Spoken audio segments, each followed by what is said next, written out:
बीडचा एक 16 वर्षांचा विद्यार्थी ज्याला एनडीए मध्ये जायचं होतं, चांगलं प्रशिक्षण घ्यायचं होतं आणि त्यासाठीच विद्येचं माहेरघर पुणे शहरामध्ये यायचं ठरवलं. इथे आल्याच्या नंतर एका मोठ्या अकॅडमीमध्ये ऍडमिशन घेतलं. भली मोठी फी सुद्धा भरली. या अकॅडमीच्या निवासी शाळेमध्ये तो शिफ्ट सुद्धा झाला.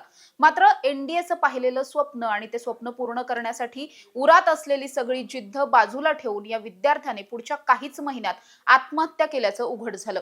जेव्हा या प्रकरणामध्ये कारण शोधलं गेलं, फारसं काही कारण असं सापडलं नाही. त्यानंतर मात्र या प्रकरणामध्ये केवळ आकस्मिक मृत्यूची नोंद केली गेली. मात्र आता 5 महिन्यांच्या नंतर या विद्यार्थ्याच्या आत्महत्येमागचं कारण समोर आलंय. रूममेटनं दिलेला त्रास आणि संस्था चालकांनी, वॉर्डननी केलेली दुर्लक्ष, या सगळ्यामुळेच या विद्यार्थ्याने आत्महत्या केल्याचं निष्पन्न झालंय. त्यामुळे या प्रकरणामधला गुन्हा सुद्धा दाखल झालाय. हे संपूर्ण प्रकरण जाणून घेणार आहोत. नमस्कार, मी समृद्धी आणि तुम्ही पाहताय टॉप न्यूज मराठी. अवधूत बडे असं या 16 वर्षीय विद्यार्थ्याचं नाव आहे. अवधूत मूळचा बीडचा होता. त्याचं कुटुंब संपूर्ण तिथेच वास्तव्याला आहे. मात्र काही दिवसांपूर्वी तो पुण्यामध्ये शिफ्ट झालेला होता. त्याला एनडीए मध्ये जायचं होतं. त्याच्या प्रशिक्षणासाठी त्यानं पुण्यातल्या फुरसुंगी भागामध्ये असलेल्या यशोतेज नावाच्या एका अकॅडमीमध्ये ऍडमिशन घेतलेलं होतं. तिथे तो दाखल झाला. त्यांच्या निवासी शाळेमध्ये तो शिफ्ट सुद्धा झाला आणि तिथेच राहून तो आपलं प्रशिक्षण घेत होता. असं सगळं असताना अचानकपणे अवधूतनं आत्महत्या केली. मात्र या आत्महत्येच्या मागे खूप मोठं एक कारण सुद्धा होतं. घडलेलं असं होतं की अवधूत ज्या रूम मध्ये राहायचा त्याच्याबरोबर त्याचे काही रूममेट्स होते. त्याच्या रूममेटने त्याच्यावरती 3,500 रुपये चोरल्याचा आरोप केला होता. या आरोपामुळे संपूर्ण अकॅडमीमध्ये त्याची प्रचंड बदनामी झालेली होती आणि त्यामुळे तो नैराश्यात गेलेला होता. एवढं कमी की काय म्हणून या अकॅडमीचा जो वॉर्डन आहे त्या वॉर्डननं त्याला असंही सांगितलं होतं की तुला पुढच्या काही दिवसांमध्ये या अकॅडमीमधून रस्टिकेट केलं जाणार आहे, काढून टाकलं जाणार आहे. त्यामुळे अवधूत आणखी जास्त टेन्शन मध्ये आला होता, नैराश्यात गेलेला होता. आपल्या कुटुंबाने आपण इतकी मोठी स्वप्न पाहिलेली होती आणि जर आपल्या कुटुंबाला या सगळ्या विषयी कळलं तर पुढे काय होईल किंवा आपल्या भविष्याची चिंता त्याला सतावत होती. त्यामुळे याच सगळ्या नैराश्यामधून त्यानं 10 नोव्हेंबर 2025 ला आपल्याच रूम मध्ये आत्महत्या केली. जेव्हा ही आत्महत्या झाली त्यानंतर पोलिसांनी या सगळ्याचं थोडंसं कारण शोधलं. मात्र फार काही निष्पन्न झालेलं नव्हतं. अकॅडमीमध्ये चौकशी करण्यात आली, तिथूनही फार काही कळलं नाही.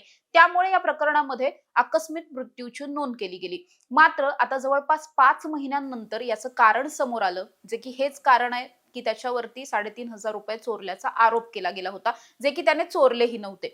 मात्र आता या प्रकरणामध्ये जे संस्था चालक आहेत, सीईओ आहेत, संस्थापक आहेत, वॉर्डन आहेत, त्या सगळ्यांवरती गुन्हा दाखल झालेला आहे. मुळात विषय असा आहे की जेव्हा एखाद्या विद्यार्थ्यावर अशा पद्धतीचा आरोप केला गेला, त्याने असं काही केलेलंही नव्हतं, तेव्हा संस्था चालक म्हणून किंवा वॉर्डनने या सगळ्या प्रकरणामध्ये मध्यस्थी करणं गरजेचं होतं. त्याला आधार देणं गरजेचं होतं, त्याची बाजू समजून घेणं गरजेचं होतं. त्याचबरोबर जेव्हा तो नैराश्यात गेलेला होता, मानसिक त्रास त्याला होत होता, त्यावेळेसही त्याचं समुपदेशन होणं गरजेचं होतं.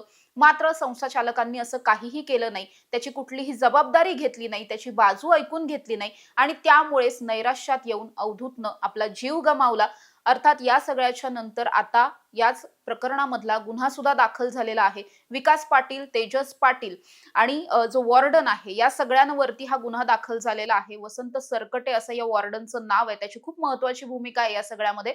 त्यामुळे आता या तिघांवरती सुद्धा गुन्हा दाखल झालाय आणि या प्रकरणामध्ये आमच्या मुलाला न्याय मिळाला पाहिजे अशा पद्धतीची मागणी अवधूतच्या कुटुंबियांनी केली आहे. त्यामुळे या सगळ्या संस्था चालकांना कधी अटक होणार हे पाहणं महत्त्वाचं आहे, कारण हा खूप सिव्हिअर केस आहे, खूप मोठा गुन्हा आहे.